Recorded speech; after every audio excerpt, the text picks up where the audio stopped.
Hello everyone and welcome back to another video. If you're new here, ni hao, I'm Lizzy, or as the Chinese people know me, the Lychee from South Africa. I still don't know why, if it's because I'm white and I'm from South Africa, or if it's because Lizzy is the closest thing to lychee in Chinese, so that's why I'm called that. But anyway, we're going with it, we're rolling with it. But yeah, welcome to the channel, welcome to the video.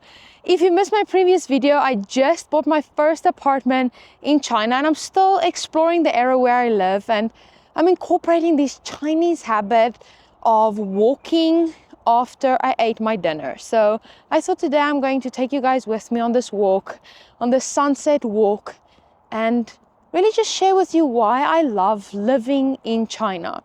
Now I know most of the hate comments are always the same. It's like, oh Lizzy, but you paid by the CCP. And I just want to let you guys know that my opinion is not for sale. No one, no company, nothing can pay me enough money to change my opinion about something. Today I really just want to speak from the heart, and there's quite a few reasons why I want to make this video for you guys today.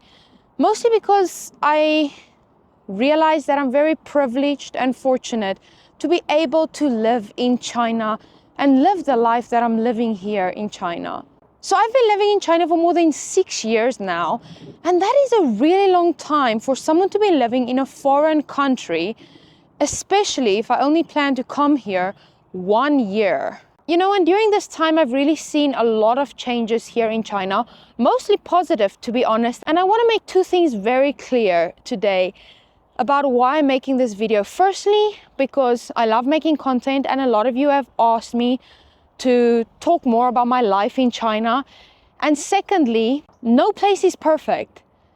China is as perfect as it gets, but no place on earth is perfect. And I want to share that it's all about your mindset. It's all about how you react to living in a certain culture, whether you're living at home in your own home country or whether you move to a different country. It's all about how your attitude is towards that country and towards your life. And also I just want to clarify that it was my decision to come here. It's my decision to stay here this long, to build my career here in China, buy a house in China and have a future here in China. Now, I met so many foreigners here in China. You will always find that guy, right? Whether you're going to a bar or at work, there's always that one guy that is just extremely negative. And so many times they will complain. I have this one friend, he has a wife, he has 2 beautiful dogs, actually quite an amazing life, but he always has something to complain about China. And I'm just like, why are you here? You can leave. No one is forcing you to stay here, like leave. Because at the end of the day, even if he goes back to his own home country, he's going to find something to complain about. And that's why I just told you guys, that's where the mindset comes in. Like, you need to weigh the pros and the cons of different countries. And for me, my opinion is the pros are much more for me in China than anywhere else in the world. And that's why I've decided to stay in China. By the way, just while we're walking, I just want you guys to focus on how clean it is, okay? As we're walking around everywhere, I'm not going to mention it again, but just look how clean it is everywhere, okay? And by the way, can you guys see blue skies? Have you ever watched Jason's videos? This guy called Living in China, it's like Jason, his name is Jason. It's true what he says. It's like the BBC will always be like, oh, in China, everything is so grey and depressing. Here I am in Kunming. Beautiful. Look at the jet up there. I mean, you can see how clear is the sky. So just another reminder, don't believe everything you're seeing on the news, okay? But let's get to the life in China. Let's talk about Didis. Now, you would maybe think, okay, but Uber is everywhere in the world, so Didis isn't really that cool, right? But here in China, you order a Didi on your phone, which you can have in English, by the way, so you don't need to be able to read Chinese. The Didi stops at a robot, so you follow the Didi on the map. You can see it's stopping at a robot. It tells you how long the car has to wait at the red light. how long it takes for them to get here. You can follow them, see them getting closer. Even if you're driving your own car, here the robots tell you exactly how many seconds the red light is on, how many seconds the green light will be on. It does make a difference. And also, Didi takes no longer than 5 minutes. If you order a Didi, of course, if you are ordering a Didi in rain or in traffic time, 9 o'clock in the morning or 5 p.m. in the afternoon, then you're gonna have to wait a little bit longer. So be realistic. But most of the times you order a Didi, boom, it's there. Then talking about the apps here in China, let's talk about WeChat. WeChat, people here in China only use WeChat. So WeChat they use for everything. You use it to pay. This mom is a little bit mad at her kid because he's walking slow. But WeChat, you use WeChat for everything. You use WeChat to pay. You use WeChat to book appointments, see what movies are showing, book theaters. Everything you can do on WeChat. Food delivery, you order your food on WeChat. So in China, they only use WeChat and maybe Alipay, but only to pay. But in other countries, in foreign countries, they have so many apps. For example, if you meet new friends, you don't know which app they're going to use. Is it iMessage? Is it WhatsApp? Is it Instagram DMs? Is it Facebook Messenger? Emails? Like what app are they using? Like even now for me, I have a lot of different friends in different countries. You need to talk to them on different apps because every single person or company, they use different apps. Here, no, it's just WeChat. That's all. And by the way, on WeChat, they even allow you to translate the messages immediately or enable auto translate. So you never have to be at any inconvenience to not be able to read any Chinese or for a Chinese person to not be able to read English. So it's very easy to communicate like that as well. And by the way, they also use WeChat to even search for jobs, news, everything. But talking about English, let's talk about the language. I feel like you can't move to a different country and expect them to follow your lead or to speak your language. You are coming to China. Their first language isn't English, it's Chinese. So out of respect, you need to follow them. Just know basic Chinese. If you live here long term, yeah, I suggest learn Chinese. It makes your life, everyone's life around you so much more convenient. But if you're a tourist, a visitor, no need to worry. Literally, you don't even need to be able to say ni hao. Don't worry about it. All the signs here, everything here is bilingual. I mean, if you go to any train station in China, any airport, even like I said, the Didi apps of how to order a car to go from one place to the next, it's in English. You don't have to worry at all. But yeah, if you do plan on actually living in China, knowing the language goes a long way. Like sometimes when I even just say ni hao, these people are so amazed that we just know ni hao. And it's not because, oh, I'm good. It's just because they appreciate that, wow, this foreigner is in my country speaking my language, and they're just showing their appreciation. Like, and also prepare yourself that whenever you talk to a Chinese, whether you're using a translation, the first question will probably always be, where are you from? Now, that just happened to me actually just before I got home and came out to make this video. Again, the Didi driver was like, oh, where are you from? And I'm like, South Africa. And his first question is always obviously, why are you not black? And then it's, oh, it's kind of beautiful in South Africa. And then when they see you kind of comfortable with them, they'll tell you, oh, but it's dangerous there, right?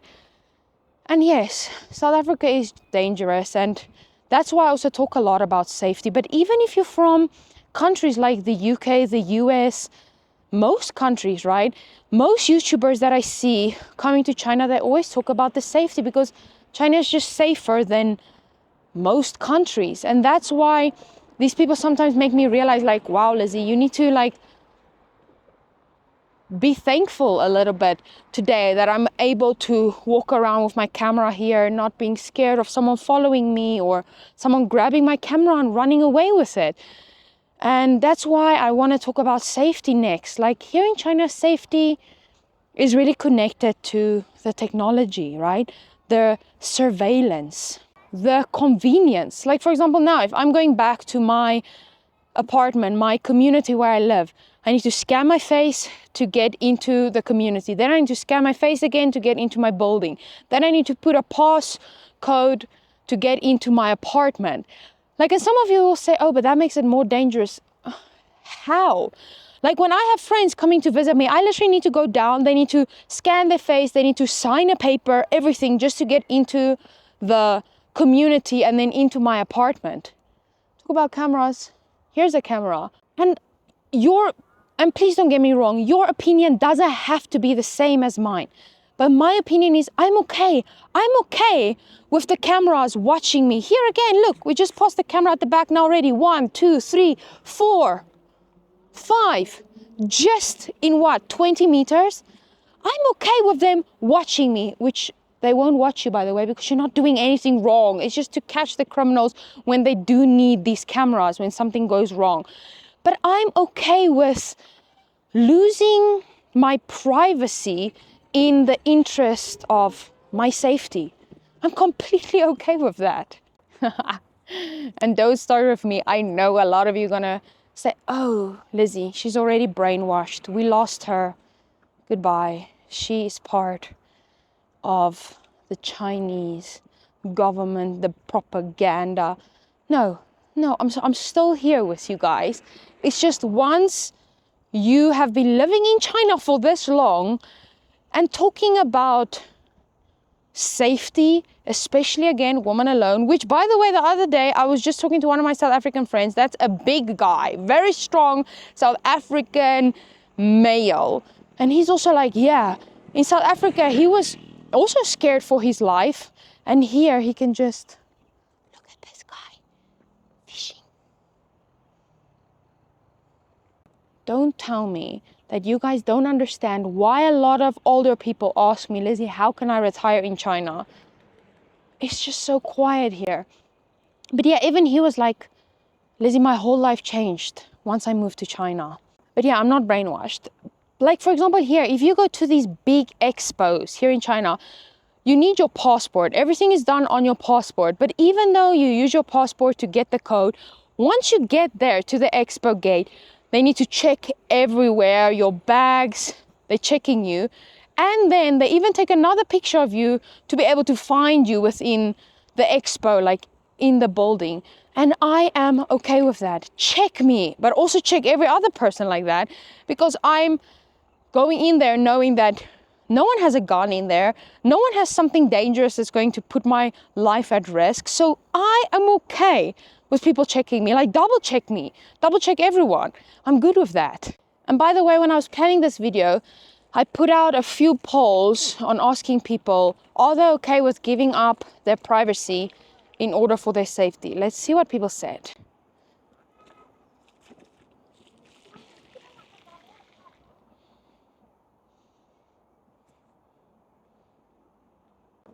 And then let's talk about freedom, because again, I get a lot of comments. So let's talk about it today. People say there's no freedom in China. I want to know, no freedom to what? I have been living here more than 6 years. I haven't come across any barriers of what I can't do in China. No guns? Oh, thank goodness, no guns. I'm not allowed to have a gun? Yes, but no one else is also not allowed to have a gun, because I can walk around here. I'm safe. Kids are safe going to schools. When people maybe get into an argument, oh, it's okay, no guns. So these people will just talk to each other. Okay, so a lot of you will tell me we don't have freedom of speech. Okay, we're not allowed to criticize the government here. I agree. But I don't need to criticize the government. I don't have anything negative to say about the government. Again, I'm only speaking on my experience, but also I can say this because most of the people around me, they don't have anything negative to say about the government as well. Like, I saw this one comment once that says, freedom from low crime is actually like a human right here in China. So this freedom of speech, let's talk about a sensitive subject. Oh, Porsche. One day I'm going to get a Porsche. Man, those cars are beautiful. But yeah, let's talk about a sensitive subject, bullying. It's a sensitive subject because, I mean, how many kids in the world, kids that don't even understand a lot of things in life, commit suicide because of bullying. And most of this bullying is happening online. And you know what? If people are being mean to other people online, I don't think you're supposed to get away with it. I feel like there should be limitations on what you can and can't say on the internet. And if you do bully another person online, I feel like they should be able to find you, because what you're doing is a crime, right? It's the same as kind of hitting someone else and until they die. Isn't this the same thing? Whether you're bullying someone online until eventually they kill themselves, that's murder, right? I mean, again, my opinion, I know this is a very sensitive subject, and I'm sorry if this is maybe coming across too forward, but I'm speaking from the heart here and speaking to you guys, and we're having a discussion with each other. So any opinions are welcome. Please let us know down in the comments how you feel about some of these things that we have spoken about today, and give your opinions. But me walking around here talking about something like this, being a minority, a foreigner in a different country, we are a part of a bigger picture. Like, I don't know if you guys have ever been to China, but if you ever wanted to feel like a celebrity, come to China. People will literally, they have no shame. They will literally stand in front of your face taking pictures of you. They don't have a care in the world. A kid, I don't know how many kids, have pointed right in my face and be like, Wagran, Mama, you can't just a Wagran. It's like, Mom, look, it's a foreigner.